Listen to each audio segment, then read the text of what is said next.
गांव रामपुरानी पहाड़ी की तलहटी में बसा एक छोटा सा गांव था।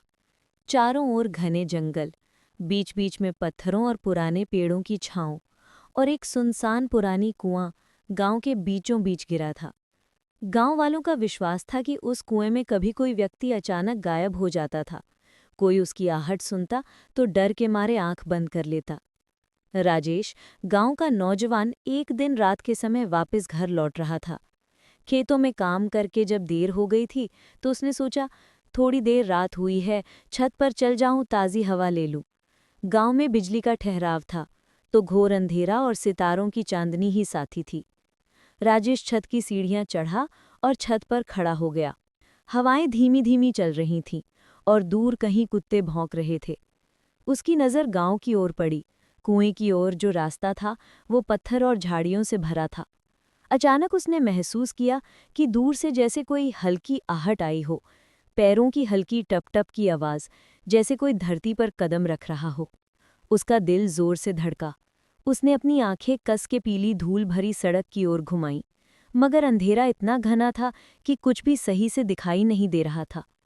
फिर दूसरी ओर कुहासा सा घिर गया।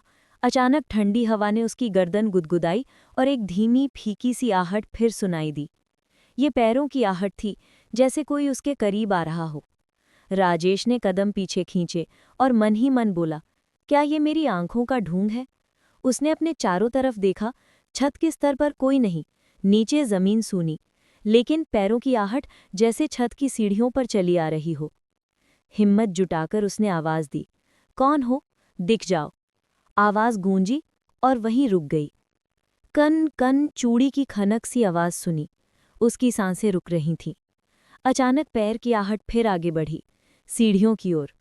और चूंकि छत और सीढ़ियां लकड़ी की थीं, ज्यों-ज्यों वो कदम आते गए, सीढ़ियां हल्की सी कंपन हुई। राजेश स्थिर था, नहीं जानता कैसे प्रतिक्रिया दे। एक जोरदार ठहाका गूंजा, मानो पुरानी कब्र से कोई उठा हो। हवा के झोंके ने उसके चादरें उड़ाईं और अंधेरी छाया उसकी ओर झुकी। वो एक पल के लिए आंखें बंद कर बैठा। जब खुली तो छाया गायब थी। पर छत की सीढ़ियों के पास उसने देखा, धरती पर कुछ हल्की हल्की खरोंचें, जैसे कोई गिरा हो या जमीन के ऊपर से कुछ खिसका हो। और पास में एक आकृति, धुंधली, अस्पष्ट, मानो कटे हुए कपड़ों में किसी ने खड़ी हो। राजेश हक्का बक्का खा।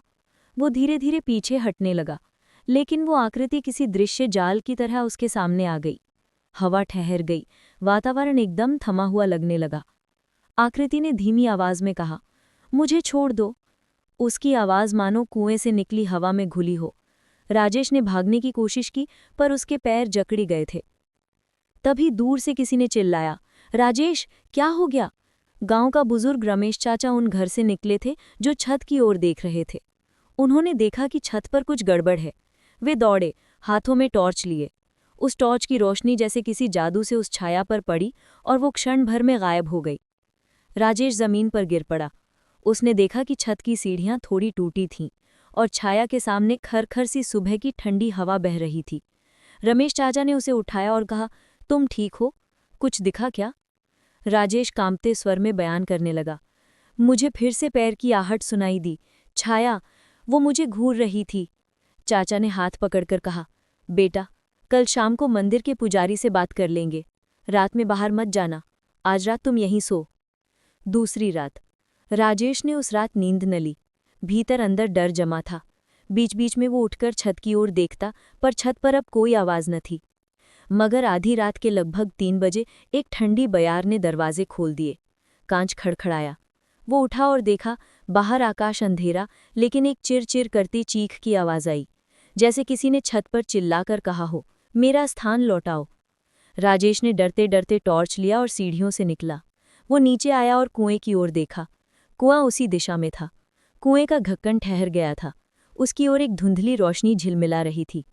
हिम्मत जुटाकर वो कुएं के पास गया। कांपते हाथों से उसने ढक्कन को सरकाया। अंदर अंधेरा गहरा था। अचानक किसी ने उसके पैरों को झटका दिया, वो गिरा। और तभी वो छाया फिर उसके सामने आई, अधिक स्पष्ट, अधिक ठोस। उसकी आंखों में एक पीली लौ जली थी। छाया ने फिर कहा, मेरा स्थान लौटाओ। और तब राजेश को महसूस हुआ कि वो आवाज़ गांव की पुरानी मान्यता की है, जब गांव में कुएं की मिट्टी को छुआ जाए उस आत्मा को शांति नहीं मिलती। उसने दौड़ते हुए पीछे पलटते पंडित जी को आवाज दी। पंडित जी तुरंत वहां आ गए, तावीज, मंत्र और धूप लेकर। उन्होंने आहिस्ते आहिस्ते मंत्र पढ़े, धूप चलाई, आवाजें दबने लगी, छाया हल्की सी सांस की तरह गायब हुई। सुबह की पहली किरण आई, आवाजें शांत हुईं, वातावरण सामान्य हो गया। अगले दिन गांव वालों की सभा बुलाई गई। पंडित जी ने कहा, ये आत्मा उस व्यक्ति की हो सकती है जिसने कभी इस कुएं को अपवित्र किया होगा। हमें अगली अमावस्या की रात को उस मिट्टी को पुनर्स्थापित करना होगा, विशेष मंत्र पाकर। और ऐसा ही हुआ। अंततः उस रात गांव वालों ने मिलकर श्राद्ध व पूजा की। कुएं की मिट्टी मनाई गई, प्रतिमा स्थापित की गई। उस रात से राजेश ने कभी वो पैरों की आहट नहीं सुनी और छाया लौट कर न आई। लेकिन आज भी जब अंधेरा छटता है तो कुछ गांव वाले कहते हैं कि कभी कभी दूर से अजीब सी आहट सुनाई देती है, जैसे कदम जो वहां नहीं होने चाहिए।